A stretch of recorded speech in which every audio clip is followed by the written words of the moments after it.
Yo, real quick. I didn't have time for the fancy video edits or anything of that nature. It's the end of the year of 2023. Christmas is in a couple days. So I just wanted to give the real raw info without any edits or anything like that. So it's perfect timing to let you guys know why I actually left Keller Williams after having the most success the last 2 years in my career. Right. So I started real estate in 2015. I know it seems like a long time ago, but I started in 2015, and automatically I didn't know anything about real estate. I didn't know anything about brokerages that much. So naturally, the brokerages that I knew to go to was that of the most popular ones who I felt that the consumer, the buyers or the sellers would be most comfortable with. So I chose Keller Williams Pacific Estates, right, out in Cerritos. As soon as I joined, I actually joined the team as well. And if we're being perfectly honest, the real reason I wanted to join the team was to, one, get my knowledge up so I can know more lingo, terminology about real estate, so I can learn about the lending side, so I can know scripts and objective handlers and those things. But honestly, I was on the team to learn as much as I can, to leave, take that information, and go do my own thing, right? Now, so unfortunately for me, with being a part of the team, it was a great atmosphere. The environment was great. We learned a lot, gained a lot of skills. But for me, my vision didn't align with the team's vision and vice versa. So I got kicked off the team, unfortunately. However, it was a blessing in disguise. I ended up leaving Keller Williams back in 2017, going to a small private brokerage called Smart Realty, where I was getting 100% of my money. Now, I know a lot of you guys that I talk to out there is like, look, I'm getting 100% of my money and I only got to pay like $700 fee. Now, that's cool and all, but the thing about it is that you're getting 100% of your money, but where's 100% of your education coming from? Oftentimes at those small brokerages, that's 100%. No digs at anyone, but those brokerages are filled with a lot of older agents who are okay with just chilling and getting their referral business and, you know what I'm saying, getting 100% of that money. But if you're an agent who's new in the game, who has a lot to accomplish, who wants to accomplish a lot, who has those aspirations of being a real estate mogul or just having a team or whatever it may be, it is imperative that you find a home that offers that type of training, that type of dynamic in their environment, right? That type of those type of people in the environment that resonate with you, right? So long story short, for this situation, I ended up leaving that Home Smart brokerage after maybe a year and a half. I had started a team there. We became number 2 in that branch. And mind you, I'm still fairly a new agent, but I had a team of 2 and we were doing our thing. But we quickly realized that in order to increase from going from maybe 6 sales a year, we needed to double that, right? But I knew in order to double that, I had to leave and go get some training elsewhere in order to do that, right? So having 100% of nothing is nothing, right? So if you have to give up some money, so give up some of your percentage to go gain the knowledge to double your business, right? I suggest anybody do that, and that's exactly what I did. So I took my talents over to another small local brokerage, and my thought process on this was, look, this brokerage is killing it in my neighborhood. They look like me. I want to be a part, right? I do a lot of business here. Nobody knows my name like that, but I figured if I was to align myself with this brokerage, then it'll help out my brand. It'll help out, just me in general in my business.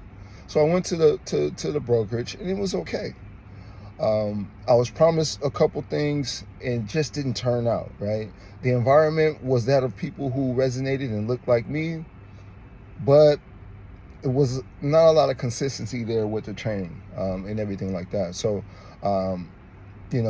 again, I had to circle back. I had to make another bad decision. Not a bad decision. I had to make another decision. So that next decision, when Keller Williams Beverly Hills came calling, Keller Williams came calling back and say, hey, we want you over here at Keller Williams. And I'm like, damn, Keller Williams Beverly Hills? That's like a step up. I really got to do some business to be at Keller Williams Beverly Hills. So I took upon that challenge and went and signed up with Keller Williams Beverly Hills back in 2019, just at the beginning of the pandemic. Never really had a chance to tap into the environment, but I had a great relationship, with the leader over there at Keller Williams and a couple other people. So although I was doing all this producing, I ended up going from only selling 6 homes at the Home Smart small brokerage to going to another small brokerage to selling maybe 6 homes there to transferring over to Keller Williams in 2019, and my business doubled. I ended up selling on average maybe 20 homes a year, right? 20 homes in that time. But I quickly realized that although I was selling that many homes, it was to no credit of the actual broker or the brokerage, right?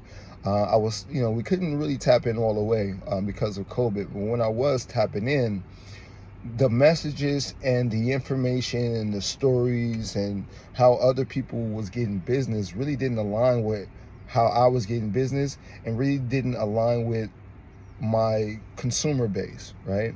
Oftentimes people would ask me like, hey, you're at Keller Williams Beverly Hills, can I even buy a house with you? Them thinking that I was too good or the brokerage was too good because we displayed or talked about or had a luxury movement. Now I quickly realized that sometimes when you go places and you think you're doing the right thing for you individually, sometimes the people who believe in you are the people who is going to be your actual clients. It kind of does them a disservice. So after a few years at Keller Williams, 2022, 2021 to be my best years, I decided to take the leap after winning, I believe, one of the best awards earlier this year, 2023, was the number 5 Closed Units Awards. And for me, as a black person in that environment, it was a big deal. I will go to the award ceremonies and things like that. For some reason, it just wasn't sitting right with me at that brokerage. The environment was good. They had the team structure. Keller Williams had the red book that you follow, written by Gary Keller, on how to structure your book of business. But oftentimes I couldn't finish that book because it'll get stopped in the middle of it, because somehow, some way, it was registering with me that this model could no longer serve me for the longevity of my career because what I was trying to do. So in comes EXP. I got a quick call from a guy named Will Higgins. He said, look, man, I need you over here at EXP. At this point, I'm green. I'm like, look, I'm listening to whoever because I needed to be somewhere where I knew that my skills can actually shine. So when the EXP model was actually broken down to me, I had to put on my entrepreneur, my business hat. I had to take my emotions out of the game and really think about what am I here for? What was my real estate goals in the beginning? And how can I also build a business, but also build a second business within the business, if that makes sense, right? So when I seen the EXP model, and what got me over really was just the stock. Having the opportunity to put aside some of your commission so it can build in the background. That was a game changer for me, because oftentimes as realtors, it's up to us to have that discipline to get our commission and put that money to the side. And oftentimes that don't happen. So having a vehicle that can do that for you automatically, I knew that was going to be a game changer for me. And then on top of that, I took a look at the rev share. When I was over at Keller Williams, they had a thing called profit share, where I was bringing agents over, I was helping, or my likeness was used to bring other agents over, but there was no compensation. And I don't really care about money all the time, but sometimes you have to give to get, right? And there was nothing given. I didn't get anything from profit share. I, in fact, you know what I mean? So when I was introduced to the rev share option, I'm like, that's a no-brainer. Right? I know people who need to hear what EXP has to offer. And just by hearing what EXP has to offer, I think people will automatically make that jump if they're thinking with their business mind and not their emotional heart, right? So I ended up coming to EXP in March of 2023. Start participating right away in the rev share program, bringing agents over. I ended up getting my first revenue check this month, beginning of this month. It was for $1,000, right? Now that's $1,000 that I wasn't making at Keller Williams.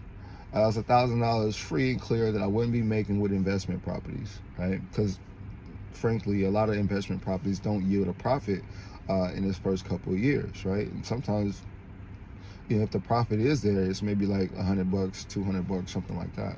So this is a place where I can almost build a second book of business within the business by just attracting agents over to come work with me in our organization, and basically to get money together with people that look like me. So it was a no-brainer. So I got my first check there. I've been diving in ever since I've been over here, part of leadership and everything. Keller Williams, to be a part of leadership, you have to be a part of ALC program. You have to, kiss babies and shake hands to be a part of that elitism, in that leadership. And also in leadership, I'm not knocking it, but in leadership as well, they wanted more time for leadership. All right, and sometimes time is money, especially in the type of economy that we're in. So that didn't really fit right there. So I want to sum up this video to say that if you're thinking about moving in the brokerage, moving to a new brokerage, you're thinking about your real estate career, if you've been in real estate for 5 years or less, or you really just haven't had the opportunity to have the success that you've been looking for, dive into the tools and the training, right? Dive into the environment. Dive into a business model that makes sense for you right now and for your future, right? Because what are you going to do at those other branches, those other brokerages? What model do they have that can put additional money in your pocket at a time where everybody needs that? Just of you noticing that another person needs to hear about the model, right? So I say that to say that I'm going to end the video. This was just an uncut, impromptu type video. It ended up lasting almost 12 minutes now. But I'll say this. EXP is where it's at, to be honest. I'm being honest. EXP is where it's at. The collective at EXP is where it's at, right? So if you're looking to join EXP, if you're looking to make a switch, tap in with me. I'll give you some real raw perspective, just like I'm doing right now. Keep it funky with you, let you know what we have to offer. But most important, I want you to know, when you come over here and you join the team, you join with me, we're going to work. We're going to go out and teach you how to fetch and get your own book of business. Not relying on another agent to hand you the business, but we're going to show you how to get your own food, how to feed your own family, right? Through collaboration, right? Through support, through team building, by using your resources, through AI, through social media, through everything that's new age, right? So tap in. Peace.